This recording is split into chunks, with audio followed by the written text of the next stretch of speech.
Hello, students. Good morning to all. You are absolutely fine. Today, I will teach you English grammar class 8. Today, our topic is active and passive voice. सक्रिय और निष्क्रिय आवाज. Chapter 10. Understand? Let's start our chapter. If the subject of a sentence is the doer of the action, it is called active voice. If the subject is the receiver of the action, it is called passive voice. Only a sentence with a transitive verb can be changed from active to passive. देखिए, यदि कर्ता वाक्य में, ठीक है ना, कुछ भी बोल रहा है या कह रहा है, उसको हम बोलते हैं एक्टिव वॉइस. ओके. लेकिन जब दूसरा उसको रिसीव करता है, इट मीन्स प्राप्त करता है, तो उसको हम बोलते हैं पैसिव वॉइस. ओके. और जब एक वाक्य में ट्रांजिटिव वर्ब का यूज़ हो रहा हो, तो उसमें हम active to passive, it means सक्रिय को निष्क्रिय बनाते हैं. That's clear. Have you already learned about active and passive voice in your previous classes? आप पहले भी एक्टिव और पैसिव के बारे में पढ़ चुके हैं. Okay. Here we shall learn about changing different kinds of sentence into passive.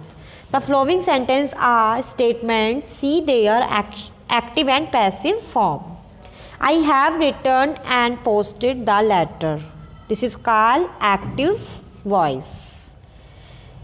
तो इसको हम चेंज किस में कर रहे हैं? पैसिव वॉइस में. तो पैसिव वॉइस बनाने के लिए हम क्या करेंगे? The letter has been written and posted by me. I को चेंज किया हमने मी में. This is called passive voice. तो इसी तरीके से आपको एक्टिव टू पैसिव सेंटेंसेस को चेंज करना है. Don't miss the subject of the active voice becoming the object of the passive. देखिए, जो हमारा एक्टिव में सब्जेक्ट है उसको हम पैसिव वॉइस में ऑब्जेक्ट बनाएंगे. That's clear. The object of the active voice in the passive voice में वो क्या बन जाएगा? सब्जेक्ट बन जाएगा. The structure of the passive voice is subject plus accessories verb from of be past participle of the verb की third form plus by plus object. ये this is formula of active to passive voice. The sentence of the active does not change in the passive. Future continue and the all perfect continuous tense have no passive form. We can change only a sentence with a transitive verb from active to passive.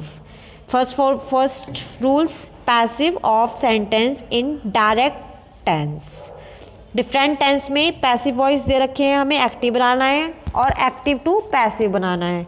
तो simple sentence में हम क्या करेंगे? Subject plus इज़ारएम plus verb की third form plus by plus object. जैसे ही rights poem, active दिया हुआ है तो इसको हम पैसिव बनाना है, तो पोएम पहले आ जाएगा, इज़ारएम का यूज़ होगा, रिटर्न आ जाएगा वर्ब की फर्स्ट फॉर्म नहीं आएगी, वर्ब की थर्ड फॉर्म ऐड होगी. बाय फिर ही को हिम में सभी का ऑब्जेक्ट लिखना है, जैसे कि ही शी आई. ही का ऑब्जेक्ट हिम, शी का ऑब्जेक्ट हर, आई का ऑब्जेक्ट मी, वी का ऑब्जेक्ट अवर, यू का ऑब्जेक्ट योर्स. तो इसी तरीके से सभी के ऑब्जेक्ट्स आपको साइड में लिख लेने हैं जब आप सेंटेंसेस को बनाएंगे. Simple past. अब हमें सिंपल पास्ट बनाना है. पहले हमने सिंपल प्रेजेंट बनाया था, तो फॉर्म क्या लगेगी उसमें? सब्जेक्ट प्लस वॉज वर्ब, क्योंकि पास्ट में क्या लगता है हमारा? वॉज वर्ब प्लस वर्ब की third form plus by plus object. That's clear.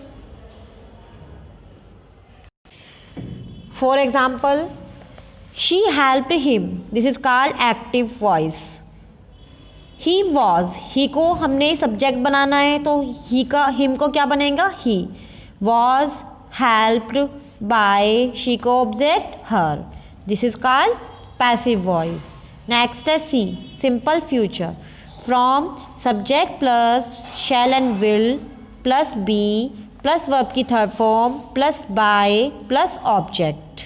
कैसे बनेगा? They will meet you, this is called active voice. इसको हमें पैसिव में चेंज करना है तो यू को यू ही, ओके, यू का योर होता है, यू को योर बनाएंगे। उसके बाद will be, met, by, they को दैम में चेंज करना है। Next present continuous. Present continuous subject plus is are am plus be plus ING, इसमें आईएनजी भी ऐड होती है ना, प्लस वर्ब की थर्ड फॉर्म। आपको पूरी एक्टिव वॉइस में वर्ब की थर्ड फॉर्म को इंक्लूड करना है, okay, plus by plus object. तो he is doing homework, this is called active. हमें क्या बनाना है? Passive voice. तो homework is being done by him, okay. Next है पास्ट कंटिन्यूस।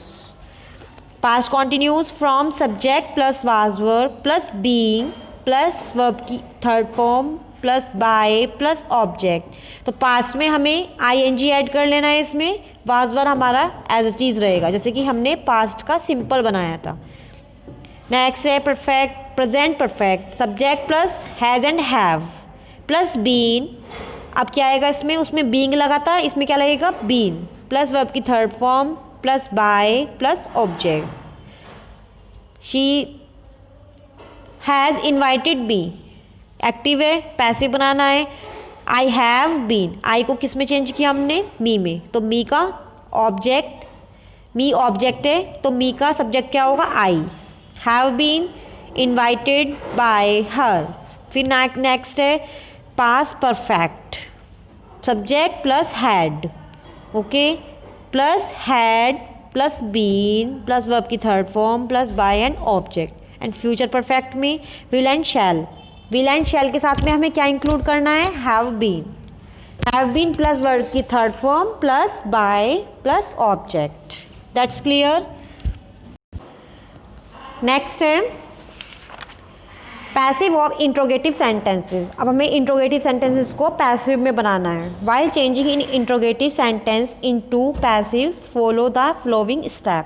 फर्स्ट है change the word order of the questions into the word order of the statement. Example, did he help you, this is called question, passive and active voice, okay. तो इसको हमें passive voice में बनाना है तो हम क्या बनाएंगे? He helped you, this is called passive voice, statement है हमारा। नेक्स्ट है change the statement into the passive। Example, he helped you, क्या हुआ हमारा? एक्टिव। पैसिव वॉइस बनाना है तो you का your were helped by him। Next change the word order to back that of the questions। For example, you were helped by him। एक के बाद एक प्रोसेसिंग हमारी इसमें चलती रहेगी, किसमें? इंट्रोगेटिव सेंटेंसेस में। तो were you helped by him, were क्या आ गया? सबसे पहले आ गया, उसके बाद यू आ गया, हेल्प्ड आ गया और बाय हिम आ गया। ये हमारा पैसिव वॉइस हुआ। Understand. Next passive of imperative sentences। as you know imperative sentences are request and command। देखिए जो हमारे imperative sentences होते हैं उसमें request and commands की requirement होती है। they ask someone to do some things। एक जना दूसरे जने को करने के लिए आज्ञा देता है या फिर उसको कमांड करता है। The subject of an imperative sentence not usually express, it is implied the subject is you. In many cases, while changing an imperative sentences into passive, first let is used, then the object is changed into the subject, and then be is used with the past participle of the verb. Call the witness, this is called active voice. Passive voice, let the winter be called, let the witness be called. Okay, open the door, हमें उसको imperative passive voice में change करना है, तो किस चीज़ का use करेंगे हम? लेट का। हमें इम्पेरेटिव में लेट्स का यूज़ करना ही करना है, तो लेट लगाएंगे। उसके बाद ऑब्जेक्ट क्या है? द डोर, बी, और ओपन को ओपन, वर्ब की third form. But in many other cases a different predicate is required, releasing the mood of the speaker or the underlying implications of the utterance. You need to being the passive constructions like this. You are request, advised, introduced, ordered, etc. follow. This is called originally imperative sentence. Understand all students? Our chapter have completed. I hope so you understand all students. Thank you all.